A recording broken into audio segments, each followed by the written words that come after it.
Visual effects have come a long way in the 124 years since we first set eyes on the motion picture.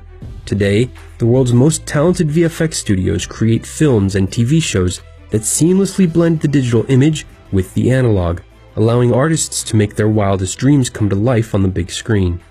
The full maturation of the tools used by creators working on the cutting edge of the industry, like computer-generated worlds, real-time previewing of motion capture, cloud-based rendering, and hyper-realistic digital humans, has laid the groundwork for the media revolution we are about to experience as 360-degree virtual reality goes mainstream.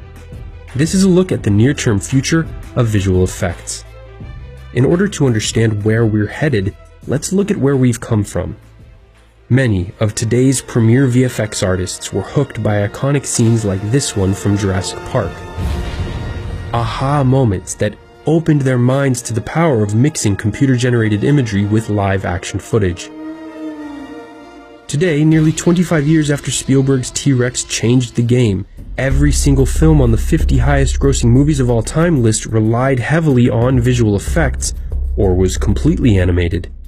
But what might be even more telling is that 25 of them were released in the last 5 years.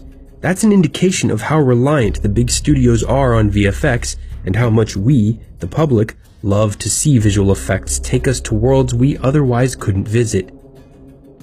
The king of VFX is director James Cameron. For both Avatar and Titanic, the two highest-grossing films of all time, Cameron pioneered a number of new techniques that heavily influenced the blockbuster movie industry, like a motion capture stage 6 times larger than any before, a way to preview shots in the virtual world in real time while motion capturing them on set, and a technique to enable full performance capture using small cameras right in front of the actors' faces to collect facial expressions and, importantly, eye movement. This allowed Zoe Saldana to breathe emotional life into her Neytiri character in a way that was compelling to the audience. Full performance capture is now the industry standard, but while it's become commonplace to bring characters like the Na'vi, Maz Kanata, Caesar, or the Hulk to life using facial capture technology, using it or any other CG technique to make a believable, fully digital human is another story. We are getting closer to crossing the uncanny valley. While it's still cheaper to hire Tom Hanks than to recreate him digitally, we're a long way from the waxiness of the CG characters he brought to life in the Polar Express. So far, the most lifelike use of digital humans was Rogue One's resurrection of Carrie Fisher as Princess Leia and Peter Cushing as Grand Moff Tarkin. But Industrial Light and Magic had hours of reference footage of both actors, mapped the digital recreation of their faces onto full performances of other actors, and even found a life cast of Peter Cushing's face from a previous role. This was gold for us because it was Peter Cushing as he appeared at a certain time in his life. Neither Leia nor Tarkin's cameos were very long or involved much movement, and they still didn't quite look human. But this technology could be about to take another leap. Last week, Weta Digital finally began post-production on the 4 sequels to Avatar, which are slated for December 2020, 2021, 2024, and 2025 releases. And Cameron says he wants the films to set a new high bar. Quote, "What Joe Letteri and Weta Digital bring to these stories is impossible to quantify. Since we made Avatar, Weta continued to prove themselves as doing the best CG animation, the most human, the most alive, the most photorealistic effects in the world. And of course, that now means I can push them to take it even further." But what really needs this push isn't traditional films like Avatar, it's the newest form of entertainment, virtual reality.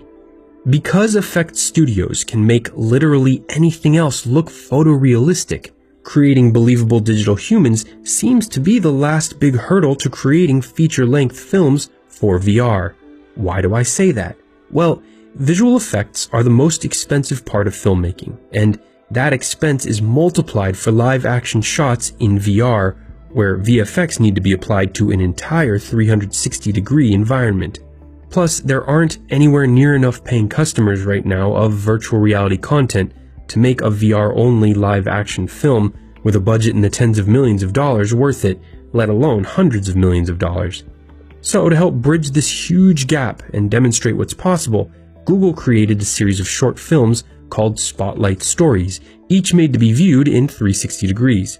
But In the entire 2 years of the project, only one of them has been live action, the 5-minute film Help.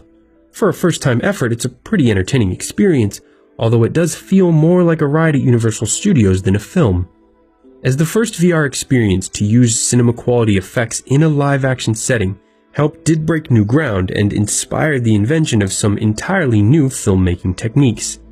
Another challenge was the sheer amount of data that was created during the shoot using 4 RED cameras, each filming in 6K resolution. Factor in the data and rendering time of the monster and all the effects, and you begin to understand why the near-term future of effects-driven VR filmmaking will likely be entirely CG, without any actual real-world cameras. But whether it's VR, 3D, or just effects-heavy high-res 2D media, VFX houses need increasingly powerful machines to render their massive files. The solution is cloud computing. The company Atomic Fiction saw this trend early on and became the first studio to render the effects for an entire big-budget Hollywood film, 2012's Flight, entirely in the cloud.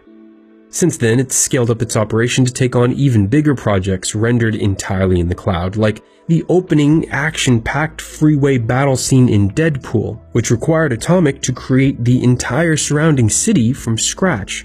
It also did the effects-filled Star Trek Beyond. But I just kind of want to show you what rendering in the cloud actually looks like. So this is a scene from Star Trek Beyond here in Maya. I hit the Submit Job button. It uploads any files that it needs to into the cloud. It started 36 computers. They all just did the work that we wanted it to do. And this whole process in real life takes about 4 minutes. And here's our little marauder friend coming out of this spaceship. Compare that to the 12 hours it took to render each frame in the T-Rex Jeep chase scene in Jurassic Park. The progress we've made in 25 years is staggering. We're also seeing the effect this explosion in computing power is having on TV. The 2 most popular shows, Game of Thrones and The Walking Dead, both rely heavily on VFX. One innovation used by Game of Thrones to create the epic war scene in the Battle of the Bastards is the animation and artificial intelligence software Massive, first designed for Peter Jackson's Lord of the Rings trilogy. It showcases the potential impact AI could make on the future of VFX. But the most fundamental change in the near-term future of visual effects involves the most crucial element in the entire filmmaking process, the camera itself. Lytro Cinema, developed by former Stanford University researcher Ren Ing, is a camera system that uses light field technology. Light field not only captures the intensity of light in a scene, which is the information captured by conventional cameras, but it also records the direction the light rays are traveling in space. Lytro Cinema offers the ability to focus anywhere in your scene. You have the infinite ability to focus and create any aperture or any depth of field. With Depth Screen, it's as if you had a green screen for every object. But it's not just limited to any one object, it's anywhere in space. So what's the catch? Well, the amount of data captured by the camera is huge. Lytro Cinema is the highest resolution video sensor ever designed. Every frame has 755 raw megapixels, 16 stops of dynamic range, and we can record at up to 300 frames per second. The adoption of light field cameras will also accelerate thanks to the cloud. That's exactly why Lytro partnered with The Foundry, the company behind the popular VFX software Nuke. Together, they created Ilara, which revolutionizes the entire project pipeline by centralizing every part of post-production in the cloud. The files, the software, the computing, all of it. This allows editors to access and work on all aspects of a project in their web browser.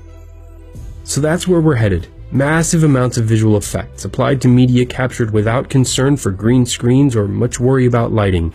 Created by completely mobile teams collaborating on projects in real time from all around the world.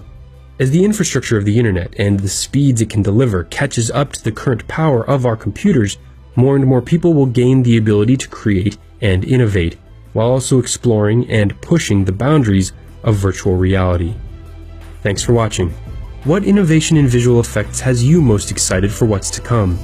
If you enjoyed this video, give it a like and subscribe so you can join us on the regular expeditions we'll be taking into the future of all sorts of different industries. Until next time, for TDC, I'm Bryce Plank.